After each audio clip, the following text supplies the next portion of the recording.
नमस्कार स्टूडेंट्स, आप सबका मेरी इस आहार और पोषण विज्ञान की वीडियो क्लास में स्वागत है। आज के मेरी वीडियो क्लास का विषय है कैल्शियम। कैल्शियम जो कि एक खनिज लवण है, एक पोषक तत्व है, एक सूक्ष्म पोषक तत्व है और हमारे वृद्धि, विकास और शरीर के लिए अति आवश्यक है। मैं इसके बारे में आज आपको बताऊंगी। कैल्शियम के टॉपिक को मैंने 2 भागों में बांटा है। पहले भाग में मैं आपको कैल्शियम के कार्य और इसके प्राप्ति के स्रोतों के बारे में बताऊंगी। कैल्शियम शरीर में अन्य खनिज लवणों की अपेक्षा इसकी मात्रा सबसे अधिक होती है। हमारे शरीर में कुल भार का 4% भाग खनिज लवणों का होता है, जिसमें से लगभग आधा वजन यानी 2% भाग कैल्शियम के कारण होता है। मैंने पिछले वीडियो में आपको जब खनिज लवण का इंट्रोडक्शन दिया था तो मैंने आपको बताया था कि खनिज लवण बहुत से हैं जिनकी हमारे शरीर को आवश्यकता होती है। ये सभी खनिज लवण मिलकर पूरे शारीरिक भार का सिर्फ 4% भाग होते हैं और उसमें से 50% यानी 2% भाग कैल्शियम के कारण होता है। शरीर में कुल जमा कैल्शियम का 99% भाग अस्थियों और दांतों में उपस्थित होता है तथा शेष 1% कैल्शियम अन्य कोमल तंतुओं, रक्त के सीरम तथा अन्य तरल पदार्थों में पाया जाता है। एक नवजात शिशु के शरीर में जिसका वजन करीबन 3 से 3.5 किलो होता है, उसके शरीर में मात्र 27 से 28.5 ग्राम तक कैल्शियम उपस्थित होता है। परंतु जैसे जैसे शिशु की वृद्धि होती है, उसके शरीर में कैल्शियम की मात्रा बढ़ती जाती है और पूर्ण वयस्क होने तक उसके शरीर में लगभग 1 किलो से लेके 1 किलो 200 ग्राम तक कैल्शियम विद्यमान रहता है। अस्थियों की वृद्धि एवं विकास के लिए कैल्शियम अत्यंत आवश्यक है, परंतु शरीर में कैल्शियम का पूर्ण उपयोग तभी हो सकता है जब कैल्शियम और फास्फोरस दोनों उपस्थित हों और दोनों के बीच में सही अनुपात हो। शैशवावस्था, वृद्धि की अवस्था, गर्भावस्था और धात्रीवस्था में कैल्शियम और फास्फोरस का अनुपात 1:1 होना चाहिए, जबकि प्रौढ़ावस्था में इसका अनुपात 1:2। इसका मतलब है वृद्धि की अवस्था, गर्भावस्था और स्तन्यदान की अवस्था में कैल्शियम और फास्फोरस का अनुपात 1:1, जबकि प्रौढ़ावस्था में कैल्शियम और फास्फोरस का अनुपात 1:2 होना चाहिए।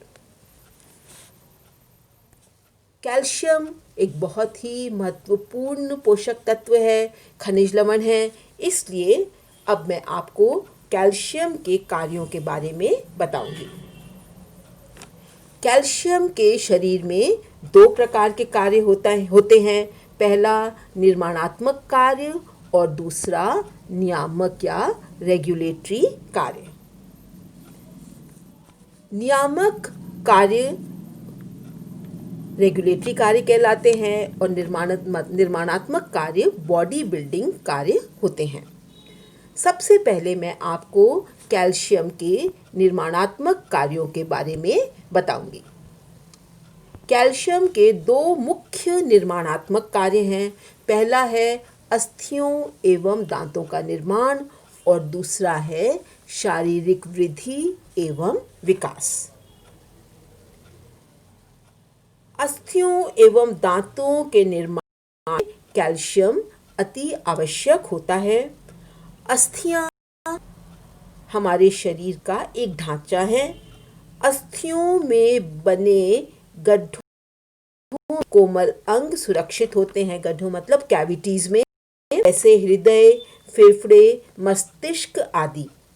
इन कोमल अंगों की बाहरी चोट, दबाव, झटका आदि से सुरक्षा करना आवश्यक होता है। अस्थियां इन कोमल अंगों को सुरक्षा प्रदान करती हैं और अस्थियों का निर्माण कैल्शियम से होता है। अस्थियों की दृढ़ता एवं मजबूती के लिए भी कैल्शियम आवश्यक है। अस्थियों की रचना में कैल्शियम और फास्फोरस मुख्य रूप से रहता है। इसके अतिरिक्त इन अस्थियों या हड्डियों में अल्प मात्रा में सोडियम, मैग्नीशियम, कार्बोनेट, फ्लोरीन आदि भी विद्यमान होते हैं। परंतु अस्थियों का मुख्य भाग कैल्शियम का होता है। अस्थियों में कैल्शियम फास्फोरस के साथ मिलकर कैल्शियम फॉस्फेट बनाता है। कैल्शियम फॉस्फेट बनने की क्रिया कैल्सिफिकेशन कहलाती है।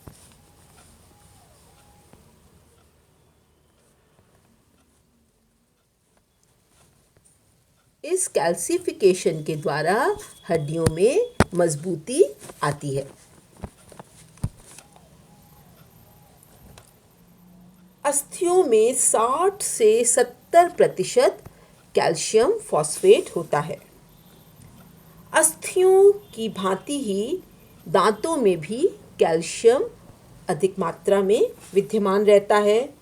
दांतों के एनेमल भाग में कम से कम 99.5% अकार्बनिक लवण होते हैं, जिसमें 36% कैल्शियम तथा 17% फास्फोरस होता है।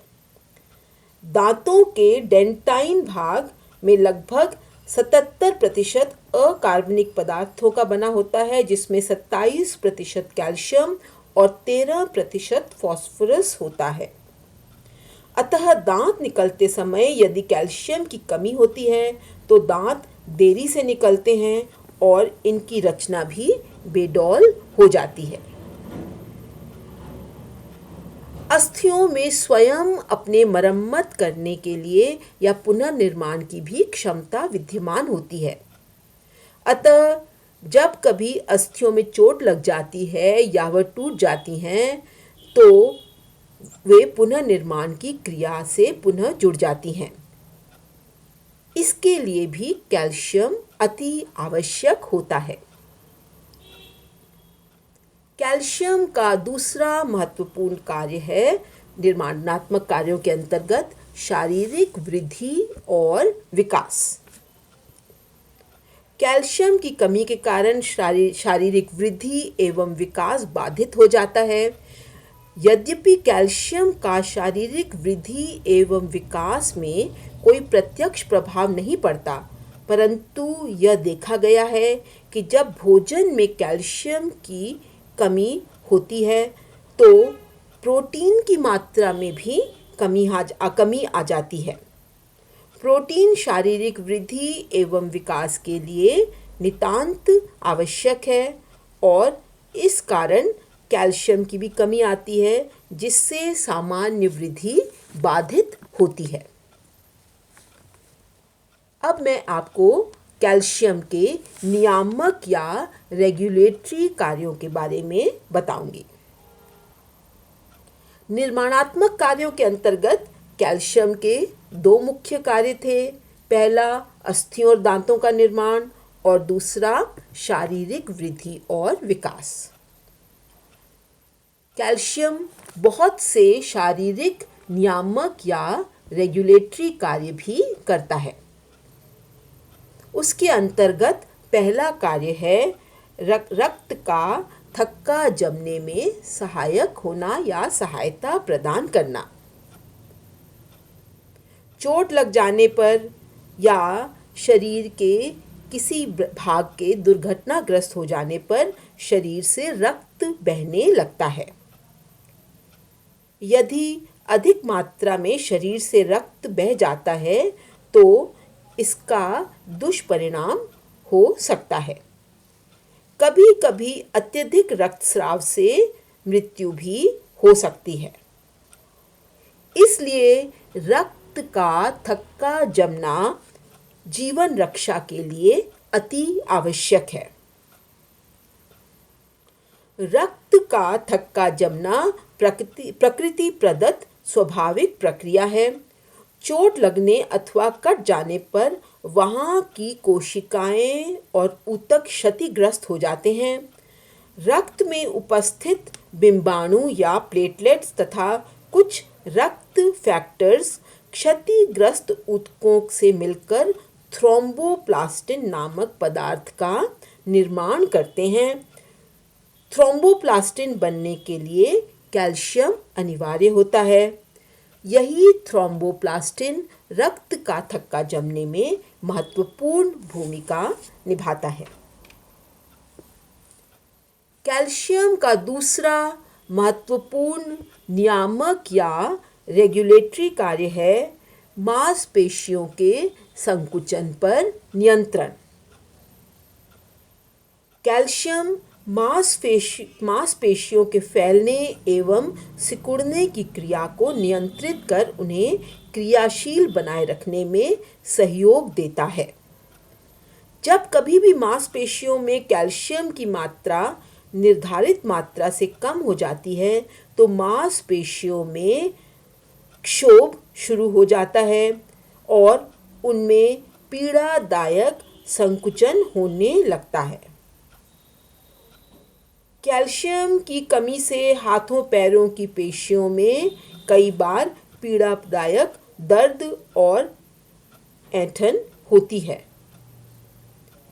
अतः मांसपेशियों के संकुचन पर नियंत्रण करने में कैल्शियम महत्वपूर्ण भूमिका निभाता है। कैल्शियम का तीसरा नियामक कार्य है हृदय की गति को संतुलित बनाए रखना। कैल्शियम हृदय की गति के संतुलन के लिए आवश्यक है। हृदय की मांसपेशियों के सामान्य संकुचन के लिए उन्हें आवृत किए तंतुओं के तरल पदार्थों में पर्याप्त मात्रा में कैल्शियम का रहना अति आवश्यक होता है। कैल्शियम का अगला कार्य है एंजाइम की क्रिया में सहायक होना। कुछ एंजाइम्स को सक्रिय बनाने में कैल्शियम सहायक होता है, जैसे छोटी आंत में अवशोषण क्रिया में सहायता प्रदान करना, क्लोम ग्रंथि जिसको हम पैनक्रियास कहते हैं द्वारा इंसुलिन हार्मोन के स्रावन में सहयोग प्रदान करना, कार्बोज वसा एवं प्रोटीन के पाचन में सहायता प्रदान करने वाले एंजाइम्स को सक्रिय बनाने में सहयोग प्रदान करना। तो कई एंजाइम्स की क्रिया में या उन्हें सक्रिय बनाने में कैल्शियम महत्वपूर्ण नियामक कार्य करता है। कैल्शियम का अगला रेगुलेटरी कार्य है कोशिका भित्तियों की प्रवेश्यता बनाए रखना। कैल्शियम कोशिका भित्तियों में से द्रव्यों के आने जाने को नियंत्रित करता है। इतना ही नहीं, यह पौष्टिक तत्वों के अवशोषण को भी नियंत्रित करता है। कैल्शियम लेसिथिन तथा फॉस्फोलिपिड के साथ संयुक्त रूप से मिलकर पौष्टिक तत्वों के अवशोषण में मदद करता है। कैल्शियम के नियामक कार्यों में एक और महत्वपूर्ण कार्य है नाड़ी केंद्र एवं नाड़ी तंतुओं की संवेदनशीलता को बनाए रखना। कैल्शियम नाड़ियों के उद्दीपन की सामान्य प्रतिक्रियाओं के लिए आवश्यक होता है। कैल्शियम के विघटन पर एसिटाइल कोलिन नामक पदार्थ बनता है जो नाड़ी केंद्र तथा नाड़ी तंतुओं की संवेदनशीलता को बनाए रखता है। तो बच्चों, हमने कैल्शियम के कार्यों के बारे में पढ़ा, जिसमें हमने नाड़ी केंद्र एवं नाड़ी तंतुओं की संवेदनशीलता को बनाए रखने में कैल्शियम के कार्य रोल के बारे में पढ़ा, अस्थियों और दांतों के निर्माण, शारीरिक वृद्धि एवं विकास में, रक्त के थक्का बनाने में, मांसपेशियों के संकुचन पर नियंत्रण में, हृदय गति को संतुलित बनाए रखने में, कुछ एंजाइम्स को सक्रिय बनाने में और कोशिका भित्तियों की प्रवेशिता को बनाए रखने के लिए कैल्शियम की महत्वपूर्ण भूमिका या कार्य के बारे में पढ़ा।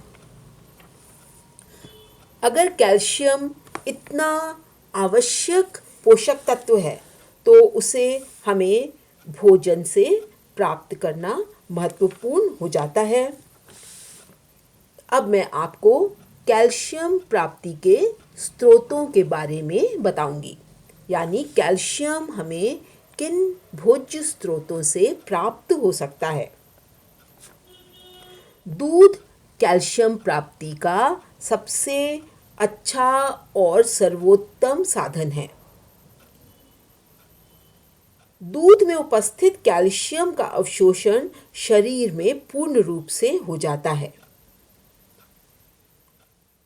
दूध ही नहीं, दूध से बने व्यंजन जैसे दही, छाछ, पनीर, चीज़, खोया, खोए की मिठाइयाँ, पनीर के विभिन्न व्यंजन, आइसक्रीम, पाउडर मिल्क आदि भी कैल्शियम के उच्च स्रोत हैं।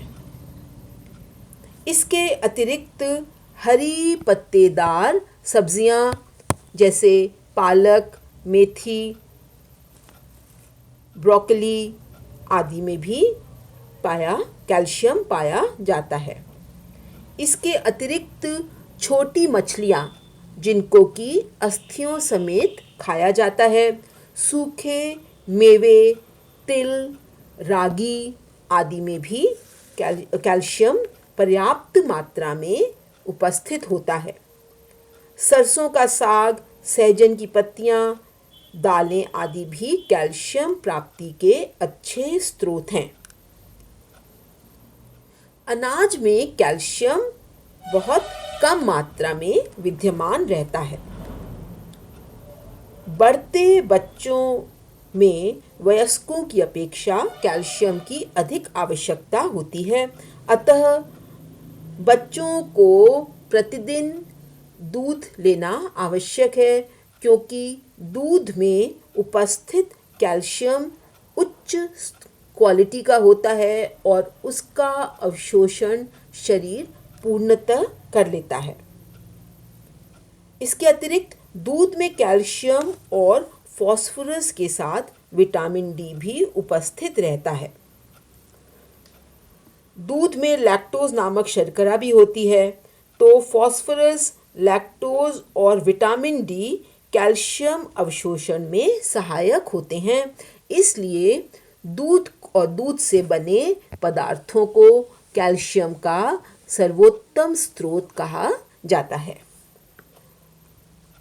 तो बच्चों, आज के वीडियो में मैंने आपको कैल्शियम के कार्य, जिसके अंतर्गत मैंने आपको उनके बॉडी बिल्डिंग कार्य और उनके बॉडी रेगुलेटिंग कार्यों के बारे में बताया।